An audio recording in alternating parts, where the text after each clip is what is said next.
So the first point of discussion is structs. So what is struct? A struct is a structure, is a custom data type that lets you package together the name and multiple related values that make up a meaningful group. So it allows you to create a group of different data items of different data types. Okay. Now you can create an array of structs that allows you to have an array of data type that is a custom data type that you create.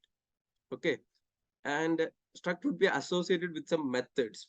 Now, this is where we talk about the object-oriented programming in Rust. So, some people might be knowing what is Java and what is object-oriented programming in C++, in Java, etc. So, in usually in C++, Java, or Python, first we create a class and then we define different items required, and then we write the required functions for that particular class. But in Rust, we do not have a concept of class. What we use is struct. A struct will be created. The data items are actually present in the struct, and you cannot add a method inside a struct. Okay. What we use is an IMPL keyword to create a set of methods that allows us to do the object-oriented programming in Rust. Okay. So we'll see on to these things in the demo session. I just want you to keep in touch and get to know what the idea is. So structs are really useful and it's really found in everywhere. So if you are going into any kind of work, obviously you will see a lot of structs in the code base. Yeah. So in general, we can say that a struct holds related data together as a single unit. Can be used for encapsulation. Okay. And in turn, the object-oriented program allows us to create abstraction. So one good idea of the simple example would be to create a struct of student. Now, what comes to your mind when you want to create the struct of student? So the basic things that comes to your mind would be, okay, for a student, we require his roll number, his name, his age, and sometimes his marks. Marks could be again be a struct, like it could contain the marks of each subject that he has scored the mark. So the particular data type of marks could again be divided into an array of structs. The first one be the subject and the marks scored on the particular subject, right? So that is possible by using only struct. Okay. Now, yeah, I'll show you some examples so that it would be clear. So first create a main function. And before creating a main function, usually when we define a struct, it is actually defined before the main function. Okay, so there is a hierarchy of writing things. First, you use the use commands or the require, whatever is required, then you can use the use command to bring those things into your current program. The second one would be the struct definition, etc. And then you can have the function definitions and etc. Okay, so for a struct, you will use the struct keyword followed by the name. Usually it should start with it should go with camel case, but yeah, it's better you start with the caps. Okay, and then you can give the different data entities that you require to be produced into that struct. So what comes to my mind when I think of a student would be name, which is a string, and then let's say we will have age, which is I32 because it's a number. And yeah, I don't want I32 because more peculiarly we can say it's U8 because age is always positive, right? So you don't want a negative value to be in there.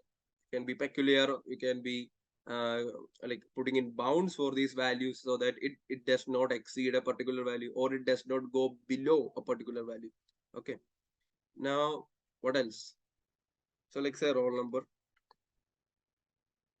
and that also can be created as U8. Okay. So this is how we define a struct. Okay, this is how we define a struct. So similar examples could be also seen here where I have created a different struct like a user, and I am keeping different entities like active, which is the data type bool, and username. Now the thing that you need to recognize is this struct is a single entity which encapsulates or hold each and every data item. Okay. So now these things can be used as single. Now let us see how we can do that. So the basic approach would be to create a variable and then create the struct component. Okay, it should be like similar to object-oriented program. If you are familiar with object-oriented, and you can actually grasp it really fast. But if not, then just consider it as creating a variable. Okay, so let mute s is equal to student, and then we want different entities like name to be string from, like say, George, and then age to be 25, and roll number to be 170.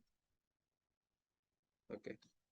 So now what I did, I just created a variable which is actually a struct. Okay. So I have used the struct student in order to create an object of the student and then passed it to a variable s.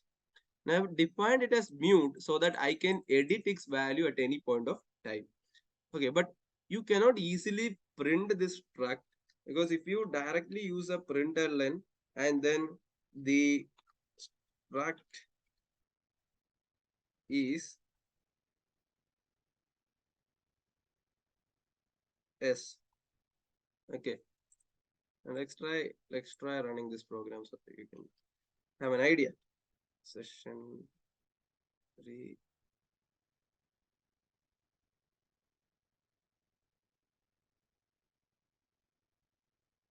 Proceed practice. Oh wait, it's not session 3. Proceed. So this is how we used to compile the program. And yeah, so you can see an error, right? The student cannot be formatted using the normal formatted because it says a debug trait is not implemented for the struct student. Now this is the problem in the when initially we create something. What happens is we want to like see it in the terminal, so we want to print it, but usually things are not very easy to be printed in Rust. Usually we require a debug trait to be implemented for each and every struct in order to actually allow it to be displayed.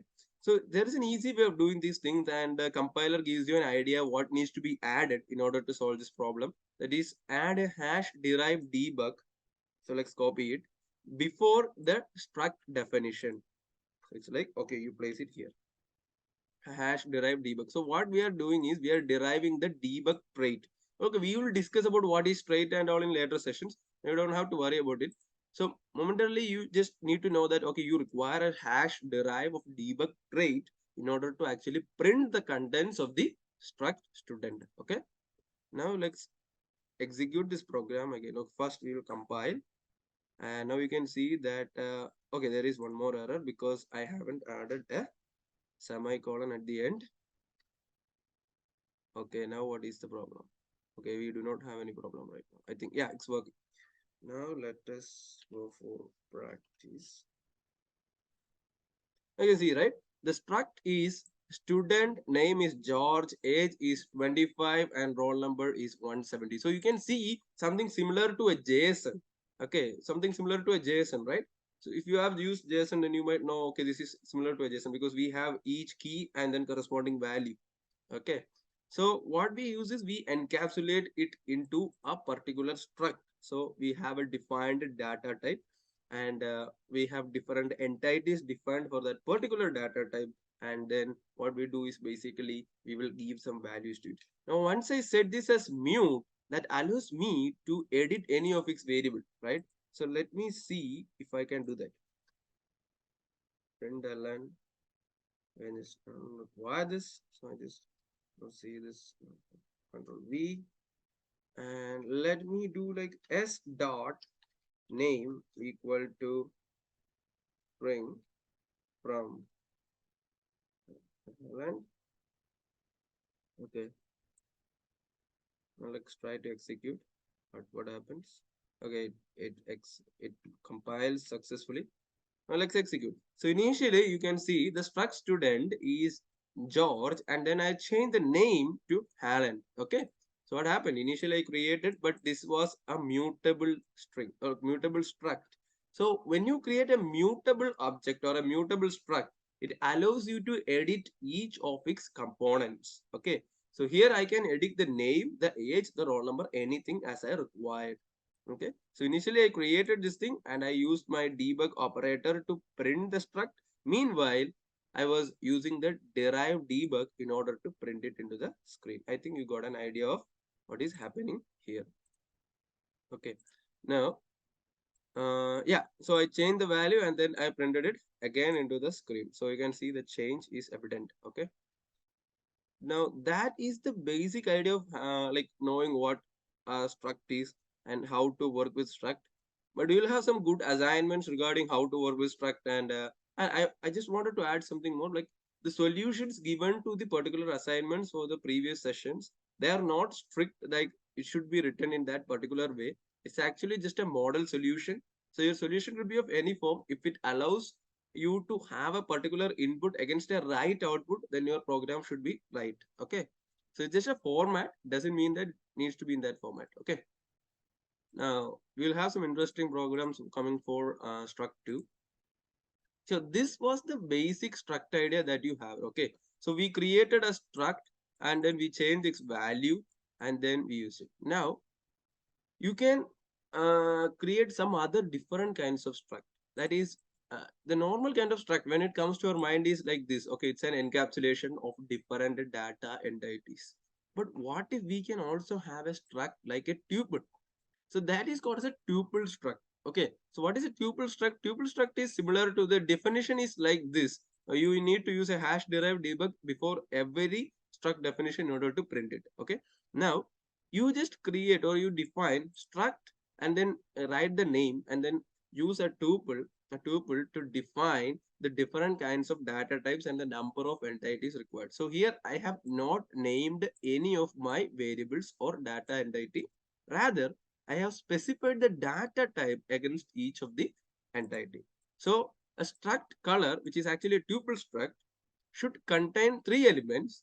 Each of them should be of the data type I32.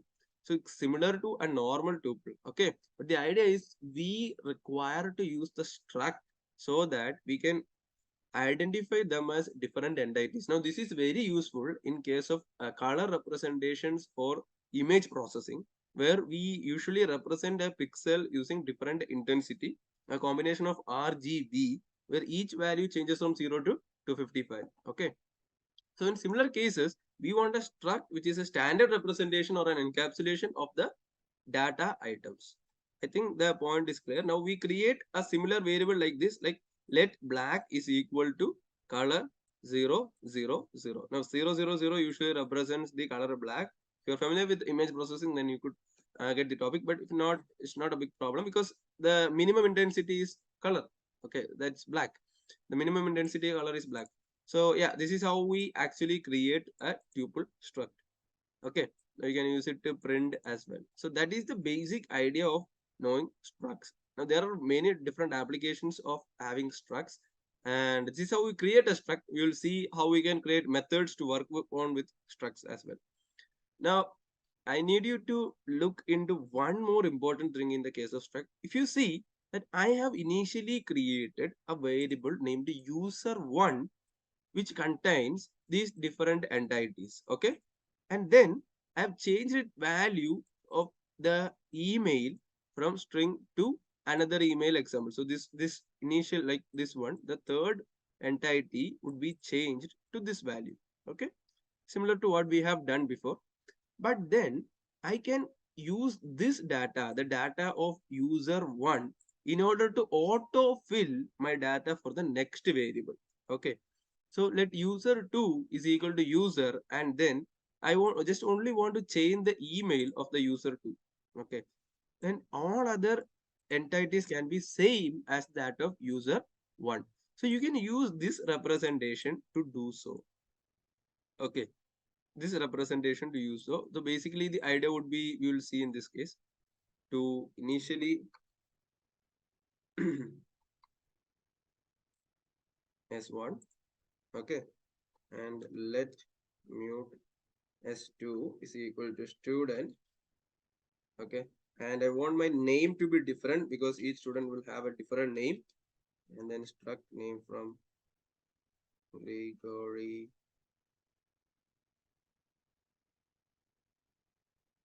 Okay. And then I want everything that is similar to S1. So this is how we do it. Now basically this is similar to what we have done here. Okay. So the idea is I have created a second struct, which a second variable for the same struct with similar data except the name variable. So name is different from S1, but every other component or data will be the same as S1 in S2. Okay. I think the idea is clear. Now we will try printing the S2 is S2. Okay. We're printing that.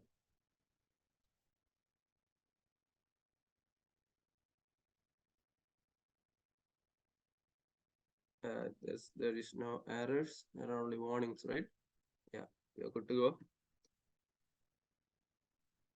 Yeah, you can see struct S2, the name is Grigory, but every other component is auto-filled while I use this kind of a representation. That is a dot dot S1 means fill every other data which is actually present in S1 to the corresponding locations in S2.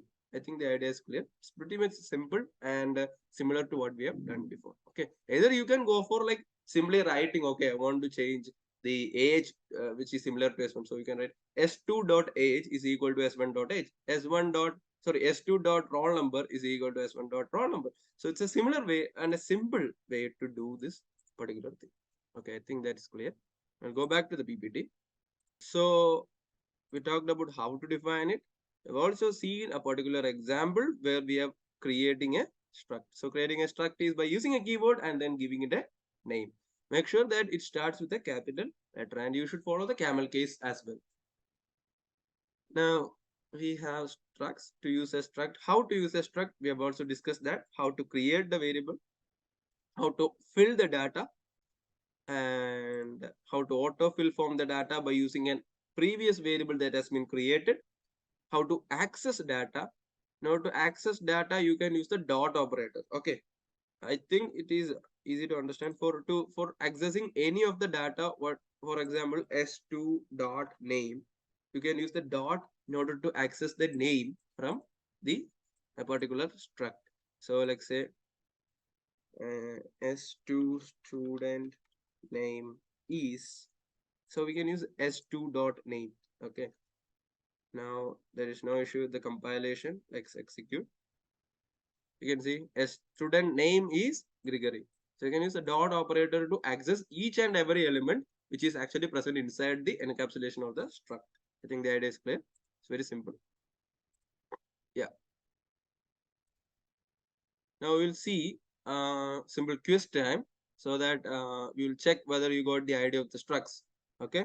Think you have gone through everything. The basic idea was to create a mutable or immutable struct and to autofill from data to access it using the dot operator. Okay.